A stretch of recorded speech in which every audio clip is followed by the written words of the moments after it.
कहना चाहता हूँ गवर्नमेंट खाली ये दावा कर रहे थे यहाँ पे हम यहाँ के लोगों की हम ज़िंदगी सुधारेंगे, लेकिन ये तो इन्होंने यहाँ पे हर किसी चीज़ में चढ़ाया। गैस में भी 50 रुपये चढ़ा और इसमें डीजल में भी और पेट्रोल में भी इन्होंने चढ़ाया है। इससे कौन सा हमारा ये कम हो जाएगा? इसमें तो इन्होंने ज़्यादा ही किया इसमें। गवर्नमेंट को हम यही कहना चाहते हैं इसमें थोड़ा कमी पीछे होनी चाहिए, लेकिन इन्होंने ये तो हर रोज़ दिन ब दिन इसमें चढ़ाते जा रहे हैं, पेट्रोल में भी और गैस में भी और बाकी चीज़ों में भी। और हम इसमें बहुत ये जो यहाँ पे बाकी लोकल से ये तो यहाँ पे बहुत ये सिक्रेट कर रहा है इसकी वजह से। तो किस तरह की मुश्किलातें आती हैं? बहुत मुश्किलातें इससे आती है हमें, बहुत मुश्किल। देखिए, जब से नाम इन्होंने दिया कि डिजिटल इंडिया, तब से हम पीछे ही जा रहे हैं। इन्होंने बताया कि हम डिजिटल इंडिया में रहकर ही हमें दिन ब दिन या पेट्रोल में इजाफा हो रहा है, डीजल में इजाफा हो रहा है, जो हम तेल है, खाने का तेल जो है उसमें इजाफा हो रहा है। जहां यहाँ की सरकार बड़े बड़े दावा दिन ब दिन कर रहे हैं कि हम लोगों को जो है राहत पहुंचाएंगे, वहीं इनकी तरह से लोगों को जो है राहत नहीं पहुंचाते। लोग दिन ब दिन पीछे जा रहे हैं। इनका जो ये नारा है, कभी ये नारा देते हैं डिजिटल इंडिया, कहीं कहते हैं नए कश्मीर की नई तस्वीर। अगर हम ग्राउंड जीरो पे देखेंगे ये नज़र नहीं आ रहा है। आप देखिए, अभी खाली 2 दिन हो गए 3 रुपये चढ़े हैं पेट्रोल और डीजल में। ये जो दावे कर रहे हैं, ये खोखले दावा कर रहे हैं। ये खाली इनका जो स्टेटमेंट है ये आफसू तक महदूद है। अगर हम ग्राउंड जीरो पे देखते हैं ये कहीं पर महदूद नहीं है। सर, मेरा नाम मोहम्मद रफ़ीक है। ये तो बहुत मुश्किलात ही आ रहा है इसकी वजह से। जो ये दाम मतलब 3 दिनों से चढ़ा रहा है, 2-2.5 रुपया चढ़ा दिया और गैस का भी 50 रुपया चढ़ा है। एक गरीब इंसान क्या कर सकता है? तो हम गुजारिश करता है गवर्नमेंट से कि वो मेहरबानी करके जो भी उसको चढ़ाना है वो तरीके से ज़्यादा नहीं। 1 रुपया अगर चढ़ाएगा चलो वो तो ठीक है, मगर उससे ज़्यादा नहीं। अगर आप देखिए ट्रांसपोर्ट का पहले से इशू ये क्या कह रहे हैं, एक तरफ से घाटे में चल रहे हैं, तो अभी इस तरह से पेट्रोल में इजाफा करना क्या लगता है आपको? तो फिर इसमें प्रॉब्लम हो जाएगा। पैसेंजर भी दिक्कत है कि रेट हम नहीं चढ़ा सकता है। अगर रेट चढ़ा सकता तो पैसेंजरों का भी दिक्कत आएगा। तो ये जो हमारा रेट इस टाइम है वो मतलब इस टाइम लोगों को वो भारी लगता है। अगर फिर हम रेट चढ़ाएगा तो वो तो प्रॉब्लम ही हो गया। इससे बेटर है अगर कि तेल को नहीं चढ़ाए, वो तो इसका बेटर है। बस यही अपील कर रहा हूँ, हम गुजारिश कर रहा है गवर्नमेंट से कि तेल को मत चढ़ाए। चलो अगर चढ़ा दिया 1 रुपया 2 रुपया चढ़ा दिया, उससे ज़्यादा मत चढ़ाए, वो आपकी मेहरबानी होगी। गुलाम मोहम्मद यह कोर गवर्नमेंटन सठा जुल्म अस पे तव कशरन पे कशरन जिद जुल्म हो गया। हम कहाँ लाएगा इतना पैसे? कल मैंने गैस लाया 1100 रुपया। बहुत मुश्किल है, बहुत मुश्किल आए, बहुत गरीब, यहाँ गरीबी पड़ गई। गवर्नमेंट से ऐसा अपील क्या करें? हाँ, इसको कंसेशन कर लो, बस ये हमारी अपील है। मैं भी आया अभी पेट्रोल पंप पे, मैं डीजल भरवा था अपनी गाड़ी को। अभी रेट चढ़ गया फिर से वापस। तो बहुत सारे इशू हैं ये, क्योंकि कंटिन्यू ऐसा हो रहा है। तो किराया जो है वही था, इसको बढ़ नहीं रहा है। तो गवर्नमेंट कोई तवज्जो नहीं दे रहा है। हम भी हमारा कहना ये है कि सर जी हमें भी कुछ होना चाहिए इसमें कम। 3 दिनों से पेट्रोल और डीजल की कीमतों में इजाफे के बाद लोगों में काफ़ी तशवीश पैदा हो गई है, जिसके बाद लोगों का कहना है कि अगर जो हुकूमत लगातार ये दावा कर रही है कि हम आम लोगों की ज़िंदगी बेहतर बनाएंगे और उनको आसानियाँ मैसर करेंगे, लेकिन दूसरी तरफ इस तरह के स्टेप्स लिए जा रहे हैं जिसके बाद लोगों की मुश्किलातों में इजाफा ही हो रहा है। लगातार 3 दिनों से जिस तरह से हम देख रहे हैं कि पेट्रोल और डीजल में करीबन 30 रुपये का इजाफा हो रहा है, जिसके बाद आम जिंदगी जो है मुश्किलातों में आ गई है। ड्राइवर हजरात का कहना है कि जब गवर्नमेंट पेट्रोल रेट्स में इजाफा करते हैं, जैसे ही हम फिर किराए में इजाफा करते हैं, हम पे जो है कानून थोपा जाता है। हमें फिर बताया जा रहा है कि आप अननेसेसरी किराया बढ़ाते हैं। उनकी तरफ से अपील की गई कि अगर हुकूमत हमारी लाइफ को जो है आसान बनाना चाहती है तो उनको चाहे कि इस फैसले पे जो नज़रसानी करे और कीमतें जो हैं वो ऐसी रखे जिससे हम भी अच्छी तरह से गुजारा कर सकें और गवर्नमेंट का खर्चा भी अच्छी तरह से निकल पाए। लेकिन जिस तरह से वो इकदाम उठा रहे हैं, अचानक से इस तरह के हाइक किया जाता है पेट्रोल प्राइसेस को, जिसके बाद हमें भी तशवीश होती है और हमें भी मुश्किलातों का सामना करना होता है। कैमरामैन खान मुस्लिम के साथ मैं फैसल रियाज, श्रीनगर, कश्मीर। पे नेशनल नॉर्डिक चैम्पियनशिप हो रहा है। मैं कर्नाटक स्टेट से बिलोंग करती हूँ और मैं यहाँ पे अभी 2-3 महीने से यहाँ ट्रेनिंग कर रही थी और ये मेरा फर्स्ट नेशनल मेडल है क्रॉस कंट्री स्कीइंग में। तो बहुत अच्छा फील हो रहा है कि मैं यहाँ पे आके कर्नाटक से आके मैं यहाँ गुलमर्ग में ट्रेनिंग कर रही थी और फाइनली मैं अपने स्टेट के लिए 3 मेडल जीत पाई, 1 गोल्ड और 2 सिल्वर। और गुलमर्ग बहुत अच्छा डेस्टिनेशन है क्रॉस कंट्री स्कीइंग के लिए या स्कीइंग के लिए भी। तो हम चाहते हैं कि फ्यूचर आगे का नेक्स्ट नेशनल से पहले हम जैसे जो बाहर से स्टेट से एथलीट्स आ रहे हैं हम लोग को और सपोर्ट मिले और हम लोग और मेडल्स जीते। 1.5 किलोमीटर में सेकंड पोजीशन, 5 किलोमीटर में गोल्ड और 10 किलोमीटर में गोल्ड मेडल है।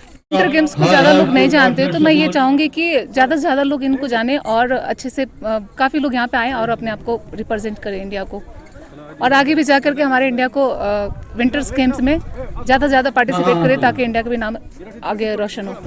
आज का इवेंट जो था वो कहा जाता है कि तकरीबन लास्ट इवेंट है और इसी इवेंट की वजह से जो हमारा है आज का विंटर स्पोर्ट्स जो एक्टिविटीज़ यहाँ पे होंगी वो ख़त्म होगी। लेकिन आपकी वसातत से, मीडिया की वसातत से मैं आपको कहना चाहता हूँ, सारी दुनिया को कहना चाहता हूँ कि विंटर एक्टिविटीज़ गुलमर्ग मशहूर है जिसके लिए यहाँ पे विंटर एक्टिविटीज़ ही नहीं समर एक्टिविटीज़ भी हो जाती है। तो हमारा इस बार जो है एम्फेसिस है एडवेंचर टूरिज़म पे। हम सबको वेलकम करते हैं कि यहाँ पे आइए, यहाँ पे गोल्फिंग की फैसिलिटी भी है, वर्ल्ड्स हाईएस्ट गोल्फ क्लब है यहाँ पे। यहाँ पे ट्रैकिंग का इनेकाद भी किया गया है। यहाँ पे बहुत सारे एडवेंचर एक्टिविटीज़ जो हैं वो समर्स में भी चलती हैं। सबसे हम निवेदन करते हैं, इन्विटेशन करते हैं कि समर में भी आइएगा और स्पोर्ट्स एक्टिविटीज़ में पार्टिसिपेट करें। National Nordic cross country championship आज शायद मुकाम गुलमर्ग में जो है इख्तिताम पजीर हुई। इसमें मुख्तलिफ प्लेयर्स ने इसमें शिरकत की थी। अगर हम यहाँ के लोकल स्कीयर्स की बात करें या बाहर के कुछ स्टेट से यहाँ पर आए हुए जो स्कीयर्स है उसने इनमें शिरकत की। तो आज यहाँ पर बाज़ाब्ता तौर जो है इसको इख्तिताम पजीर किया गया। तो आज इख्तितामी पजीर यहाँ पर जो फंक्शन हुई तो इसमें जो कारकर्दगी करने वाले प्लेयर्स हैं उनमें इनामात भी तकसीम किए गए। तो इस मौके पर जो है गुलमर्ग डेवलपमेंट अथॉरिटी के चीफ एग्जीक्यूटिव अफसर जो है मेहमान खुशी के तौर पर यहाँ पर मौजूद रहे और बच्चों को जो है हौसला अफजाई की गई। तो उम्मीद करेंगे कि जब हमारी यहाँ पर प्लेयर्स से बात हुई तो काफ़ी खुश नज़र आ रहे थे जिन्होंने यहाँ पर पोजीशंस हासिल की। तो वो उम्मीद कर रहे थे कि आगे भी इस तरह के जो प्रोग्राम से यहाँ पर होने चाहिए ताकि इन्हें जो है एक एक्सपोजर मिल सके। आदिल डार, JK24/7 न्यूज़, गुलमर्ग, कश्मीर।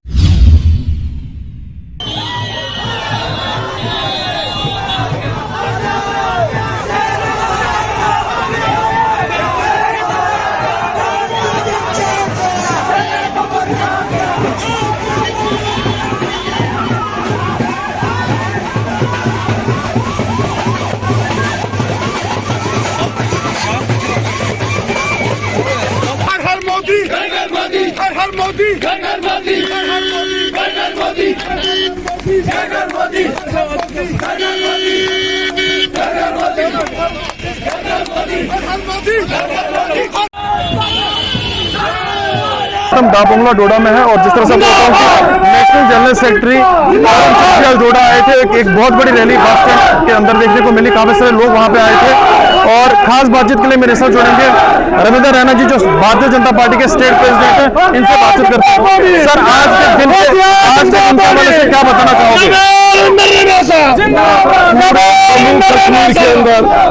पूरे जम्मू कश्मीर में इस समय भारतीय जनता पार्टी की जबरदस्त लहर है। पूरे जम्मू कश्मीर में इस समय कोने कोने के अंदर भारतीय जनता पार्टी में जबरदस्त तरीके से ज्वाइनिंग्स हो रही है। हम लोग यहाँ डिस्ट्रिक्ट डोडा, किश्तवाड़ और रामबन के अंदर जिस तरीके से भारतीय जनता पार्टी की रैलियों में जबरदस्त जन सैलाब उमड़ के निकल के आया है, मुझे पूरा विश्वास है कि आने वाले जो असेंबली के इलेक्शंस होने वाले हैं रियासत जम्मू कश्मीर में जबरदस्त तरीके से भारतीय जनता पार्टी की जीत होने वाली है।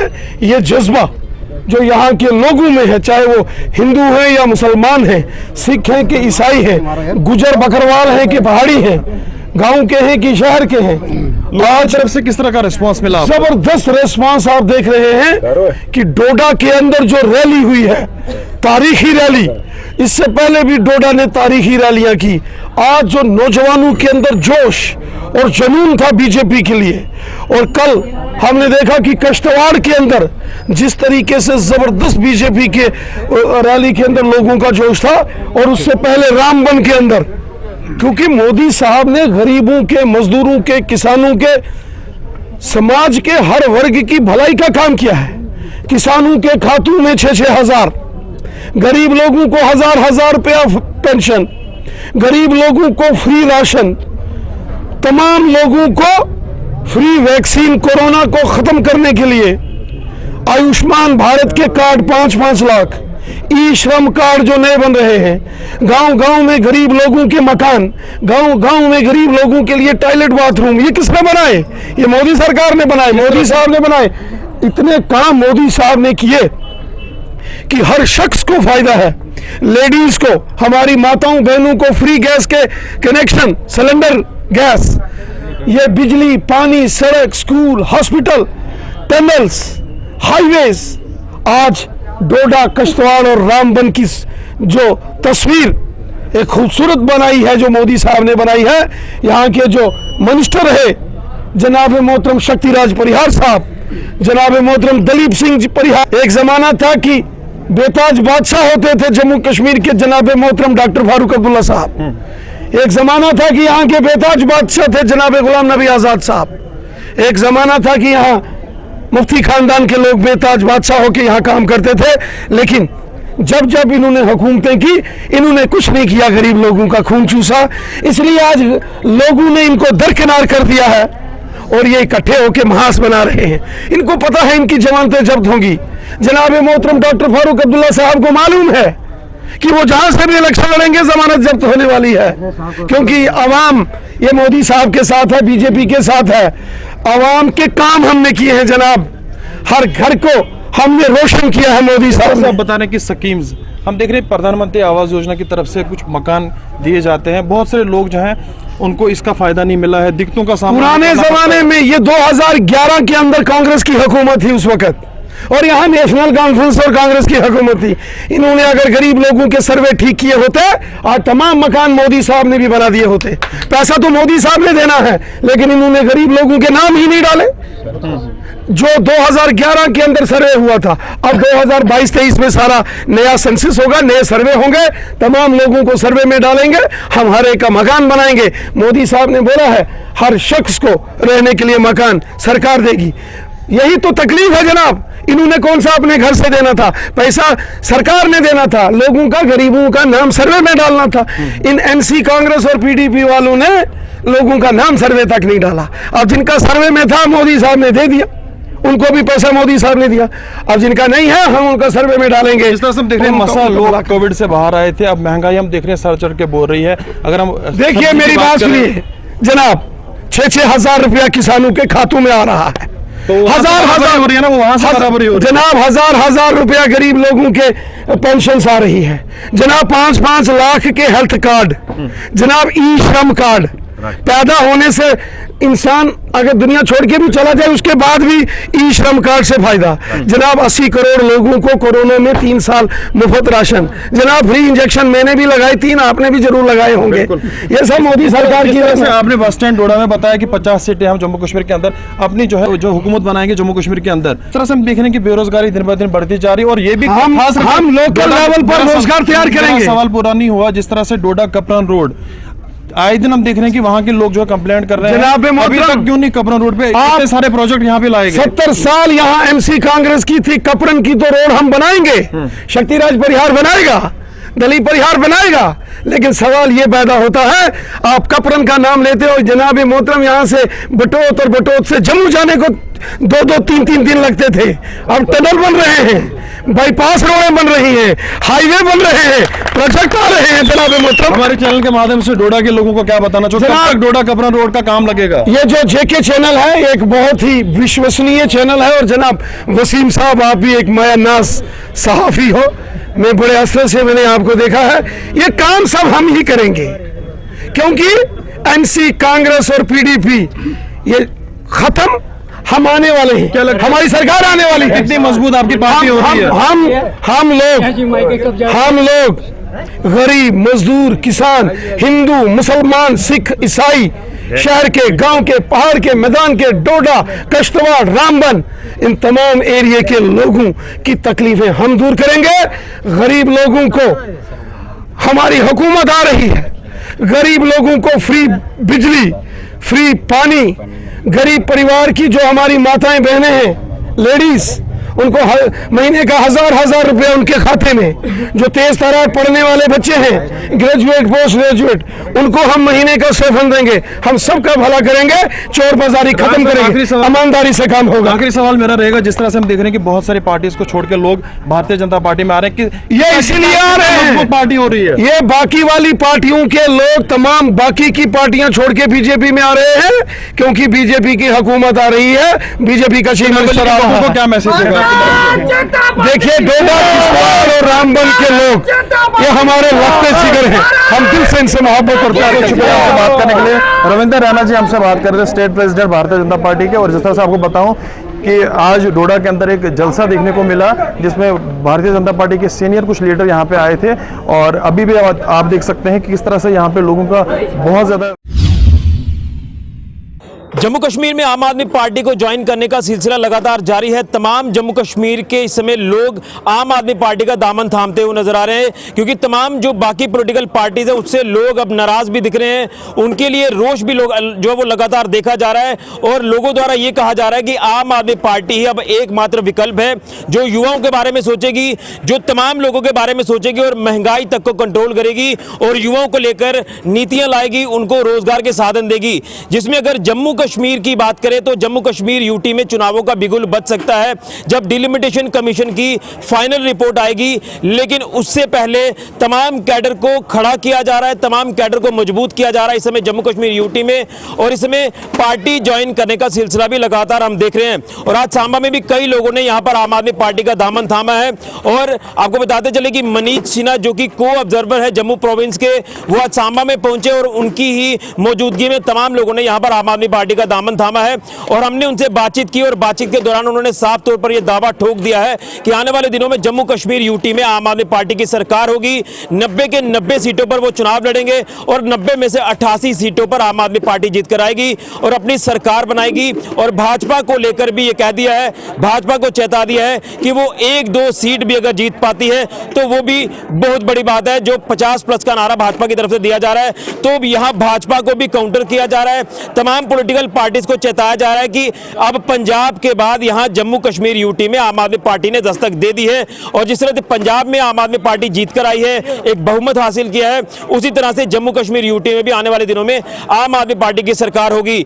अब हम ये भी आपको बता दें कि तमाम पॉलिटिकल पार्टी जो इस समय जम्मू कश्मीर में दावा कर रही हैं कि जब चुनाव होगा तो उनकी सरकार होगी, जिसमें अब आम आदमी पार्टी भी अब मेन रेस में आती हुई नजर आ रही है। जिसके चलते तमाम आप देख रहे हैं कि अलग अलग हिस्सों में अब रोज की रोज अपडेट ये आ रही है कि फलां लोगों ने आम आदमी पार्टी का दामन थाम लिया है। यानी आम आदमी पार्टी जो आम पार्टी, आम आदमी की पार्टी है, उसी को लेकर ये समीकरण अब दिख रहे हैं कि पूरी तरह से तेजी में दिख रही है, रेस में दिख रही है। लेकिन समीकरण आने वाले दिनों में क्या होंगे, क्या वाकई में जो दावा आज किया गया है आम आदमी पार्टी की तरफ से कि वो जम्मू कश्मीर में सरकार बनाएंगे, अब देखना यह है कि सरकार उनकी बनती है, अगर बनती है तो वो नीतियां क्या लाते हैं, किस तरह की प्लानिंग करते हैं जम्मू कश्मीर में विकास की रफ्तार को तेज करने के लिए और युवाओं के बारे में सोचने के लिए। दावा तो किया जा रहा है, हर कोई पार्टी दावा कर रही है, लेकिन समीकरण आने वाले दिनों में क्या होंगे ये तो आने वाला वक्त ही बताएगा। और जनता जनार्दन है और जनता का फैसला ही आखिरी फैसला होगा कि उन्होंने किस पार्टी के ऊपर मोहर लगाई है। लेकिन फिलहाल आम आदमी पार्टी ये दावा कर रही है कि 90 में से 88 सीटें वो जीत कर आएगी और पंजाब के बाद यहां जम्मू कश्मीर में वो सरकार बनाएगी। अब देखना यह है कि समीकरण आने वाले दिनों में क्या कहते हैं। लेकिन लगातार लोगों के बीच में पैठ बनाने की एक कोशिश आम आदमी पार्टी की जारी है और ज्वाइनिंग का सिलसिला भी लगातार जारी है। फिलहाल के लिए ऋषि खजूरिया, जगरेडो 47 न्यूज के लिए।